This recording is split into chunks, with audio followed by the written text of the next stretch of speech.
Good afternoon.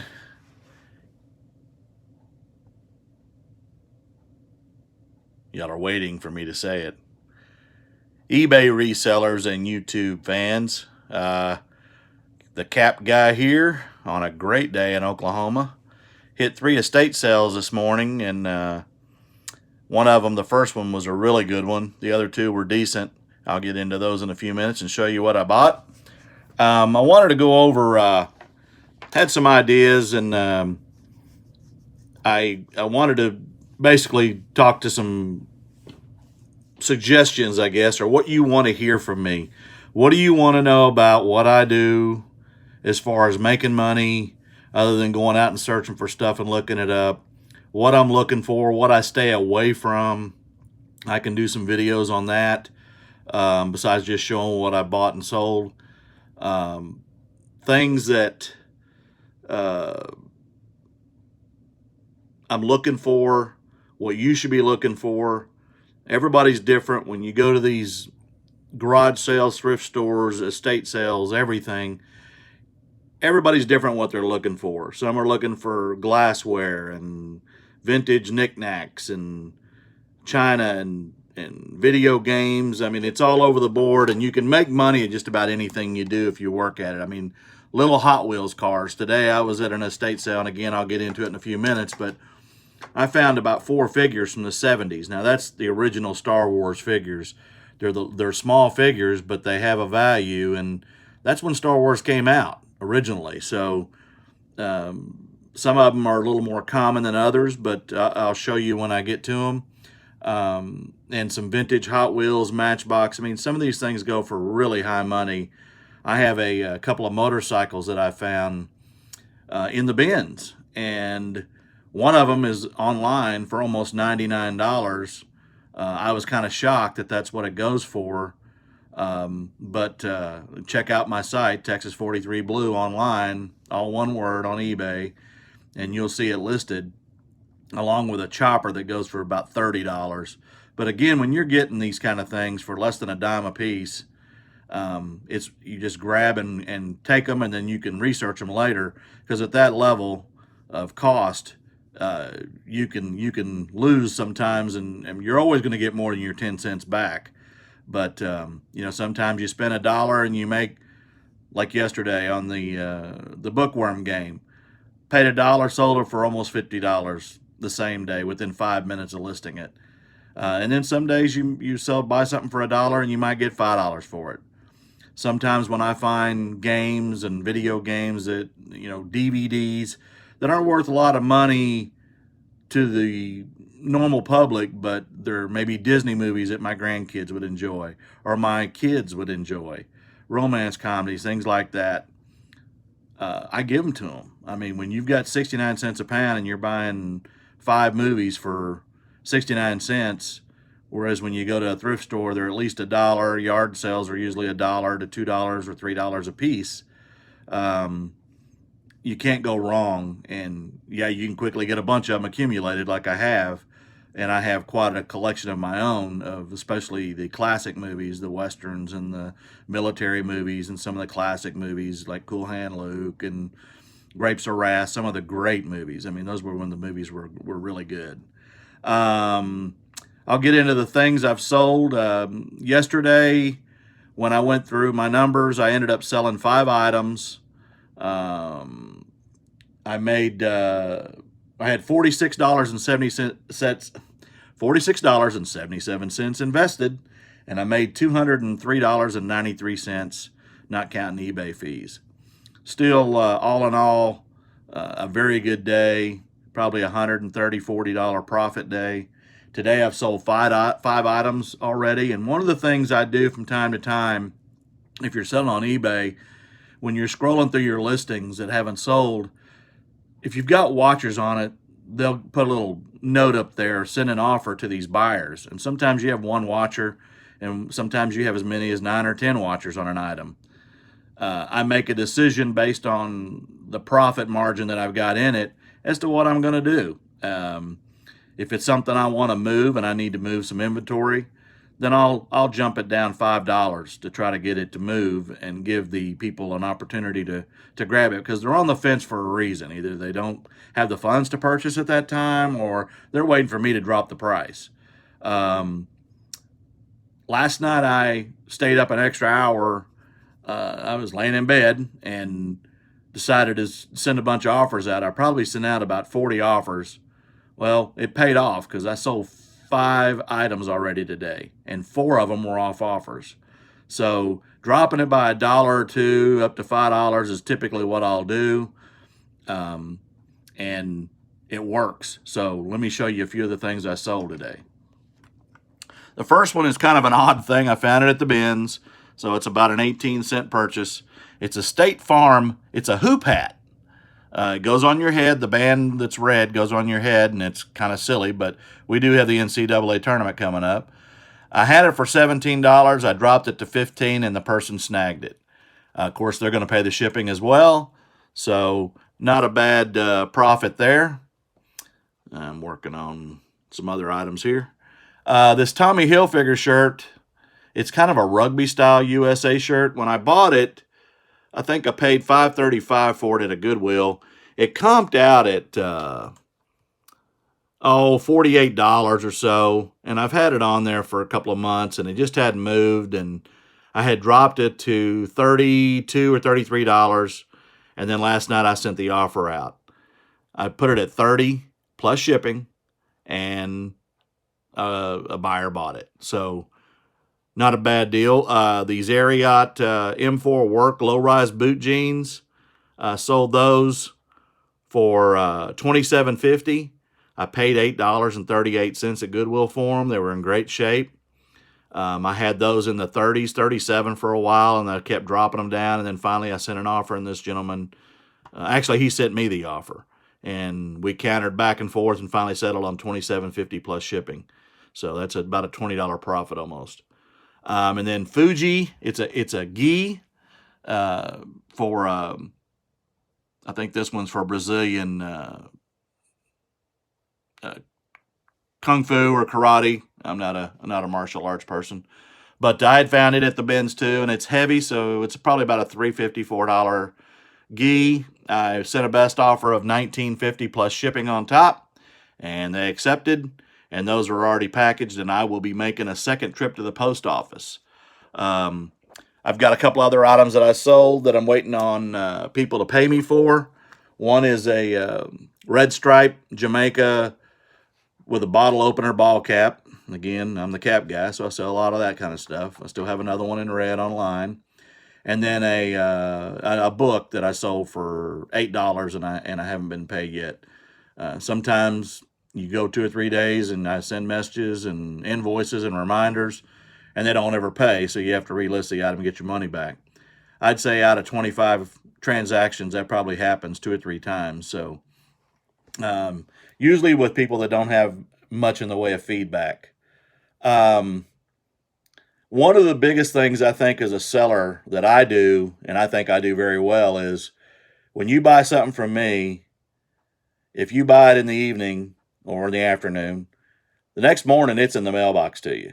I ship in one day, and just as the 2 last things that sold, the Tommy Hilfiger shirt and the gi, they sold while I was out running around town doing the estate sales.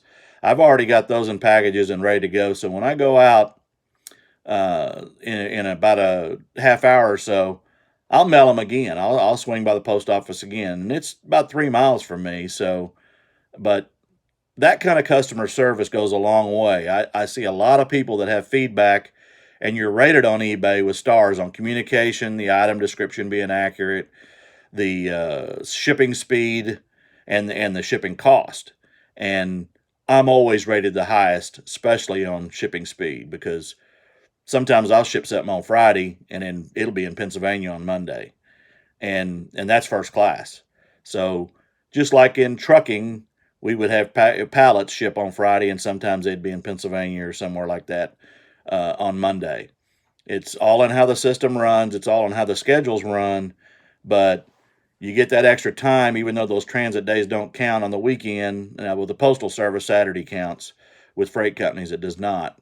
But you ship quickly, and people really appreciate it. The other day, I actually beat Amazon. I sold a gaming keyboard to a gentleman in Colorado, and I had found it at a yard sale and made a very good profit off of it. I think I paid $4 and sold it for $85.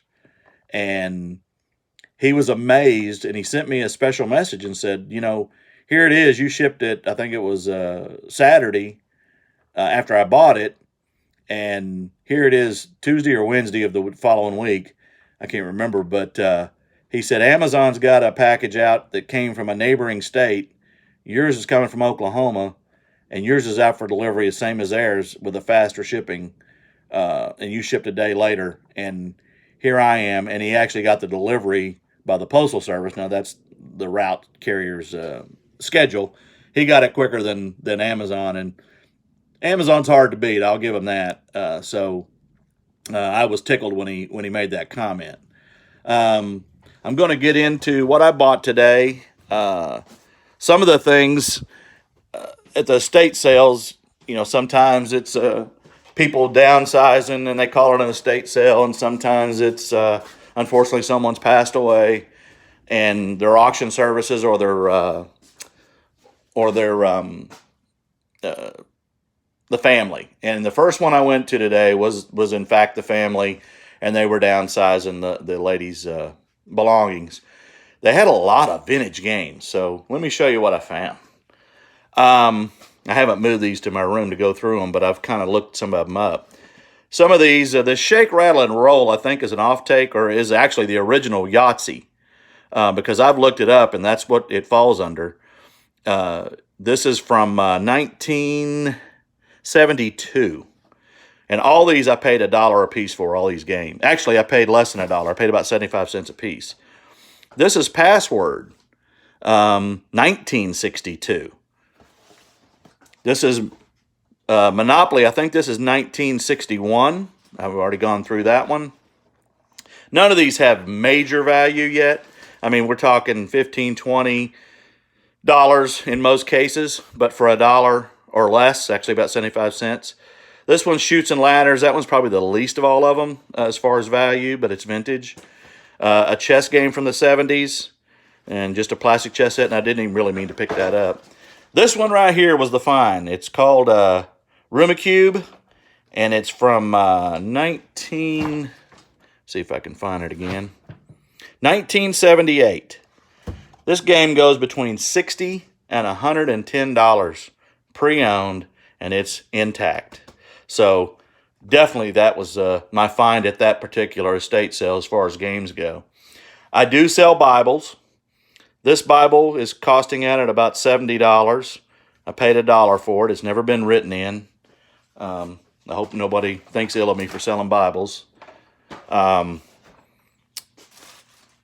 This AM FM pocket radio, it's by Windsor. That looks like it's about a $15, $20 radio. I gave $1 for it. Some other games that I found. Merlin from the 70s. Scrabble crossword cubes, and a Roll D gear puzzle clock, and that's vintage as well.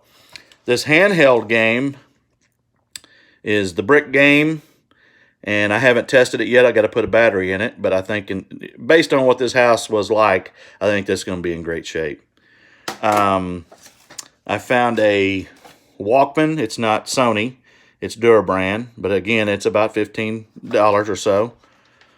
Oh, she had a lot of sealed Winston cigarette playing cards, and those comp out at about $10 or so.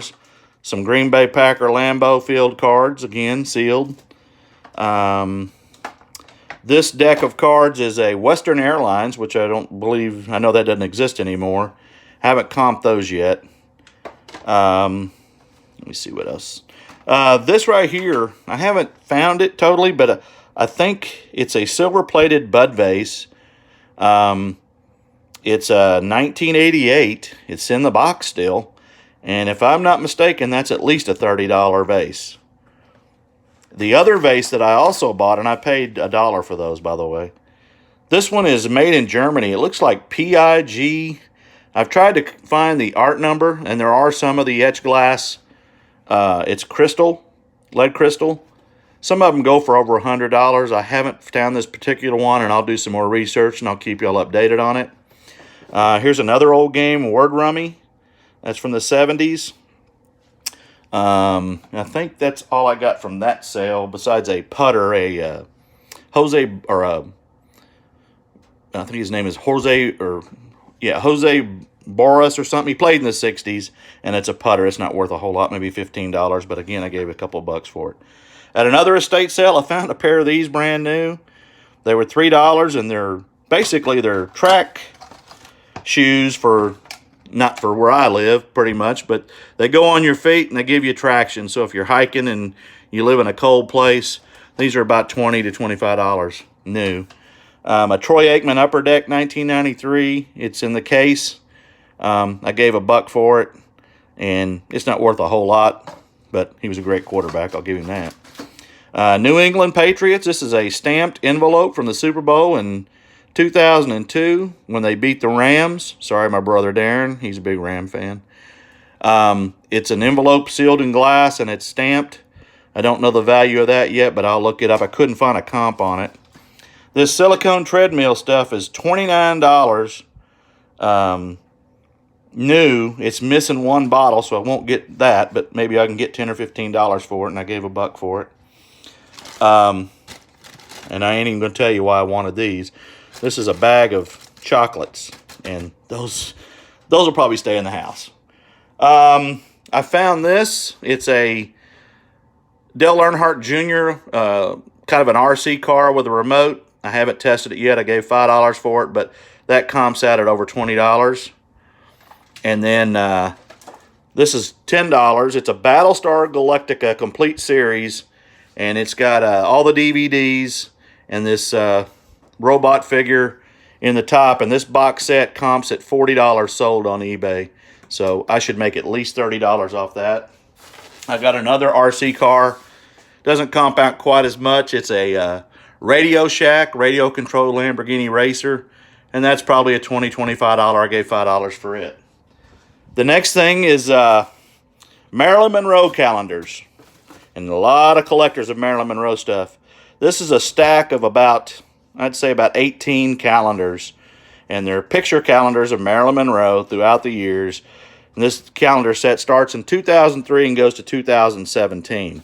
So I'll sell those as a lot, not individually. They sell for about $5 to $7 individually, the ones that aren't vintage. The vintage ones obviously sell for more than that. I found a couple of, this is a candy dish, I guess you'd call it. I paid $3 for it. I don't know if it has a lot of value. The other one, though, is pottery. It's Canonsburg, Regency Canonsburg pottery, I believe it's 88 or 68. I paid $4 for it at that first estate sale, and the comps on that are in the 40s, I believe. So no problem there. I bought a bunch of little figures, and I paid $5 for this whole bag. And I'm sorry I'm on my kitchen counter doing this because I don't have a place in there to do it, but I've got Smurfs. I've got Snoopy from the 70s. These are wind-ups. Dino, 80s and 90s. Batman car. This is a Majorette, which is a French Toyota. Some of these comp out at over $20 and $30 a piece, and I gave $5 for the whole bag. Matchbox. All these are 70s, 80s, and I think there was maybe even a 90 in there. And I'll get to the good one in here in a minute. There's an RV, this clown, the old walking wind-up shoes. This one here is a vintage Redline, and a Redline Hot Wheel, 1974, and I think that's going to sell by about $30 by itself. Some more in the 70s. That one's in bad shape, but if it was in good shape, it'd really be worth something. And this is a Lotus, and that's made by Ertl, E-R-T-L, which is a good brand to have. They make bigger models as well. And then these are the 4 Star Wars characters I grabbed. And I didn't know when I grabbed them they were in a dark garage. But there's a starfighter pilot, C-3PO, and 2 stormtroopers. This guy right here and C-3PO are easily $30 by themselves. They're 1977. So, needless to say, those are that was a good deal. $5 for the whole lot, and I'll make probably on that bag. I'm hoping to make close to $100. So, again, all in all, a good morning. I didn't spend that much time out. I got a lot to do still. I am going to hit some yard sales tomorrow. Keep plugging away and try to find time to list.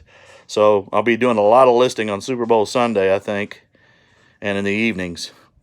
Again, like and subscribe. If you have any questions, comments, let me know what you want to see, what you want to know. What do you want me to tell you that I know that you maybe need some insight on?